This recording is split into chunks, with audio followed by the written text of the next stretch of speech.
राजाधिराज योगीराज श्रीमंत योगी श्री श्री श्री शिवछत्रपती शिवाजी महाराज की आवाज शिवछत्रपती शिवाजी महाराज की प्रौढ प्रताप पुरंदर क्षत्रिय कुलावतंस रणधुरंदर धर्मरक्षक छत्रपती संभाजी महाराज की जय जिजाऊ।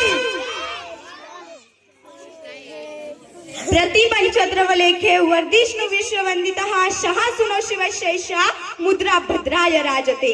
महाराष्ट्राच्या मातीत जन्माला येणारा प्रत्येक जातीचा प्रत्येक धर्माचा मावळा जर जुडून उभा राहिला तर हे हिंदवी स्वराज्य तयार होईल असं तळापर्यंत पोहोचवणारे शहाजीराजे भोसले।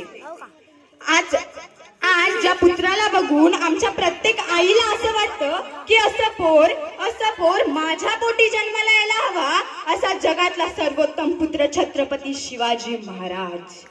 ज्या राजाचं नाव ऐकलं की आमचं रक्त उधळून निघतं असा राजाने आपल्या जगण्यातून दाखवून दिलं की आम्ही कधी चुकूनही मुंगीच्या वाट्याला जात नाही, पण जर आमच्या वाटेत जर कोणी आलं तर आम्ही सिंहाचे दात मोजायलाही घाबरत नाही असे छत्रपती संभाजी महाराज।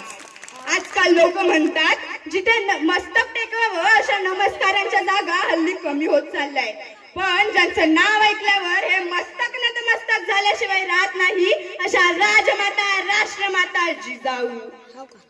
विद्येविना मती गेली, मती विना नीती गेली, नीती विना गती गेली, गती विना वित्त गेले आणि इतके अनर्थ एका अविद्येने घडले। या शब्दात विद्येचे महत्व सांगणारे क्रांती सूर्य महात्मा ज्योतिबा फुले। आज माझ्यासारखी साधी सामान्य मुलगी इथे बोलू शकते।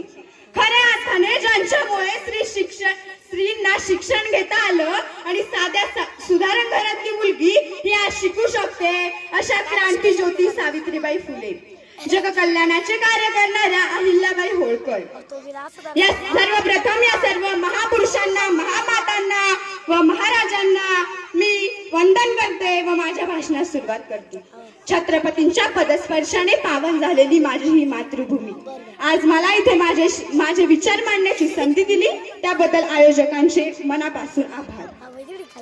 थकून भागून एखाद्या झाडाखाली बसावं, झाडाखालून विंचू निघावा, विंचूला मारण्यासाठी दगड उचलावा, दगडाखालून साप निघावा, सापाला पाहून पळत सुटावं, पळता पळता एखाद्या विहिरीत पडावं।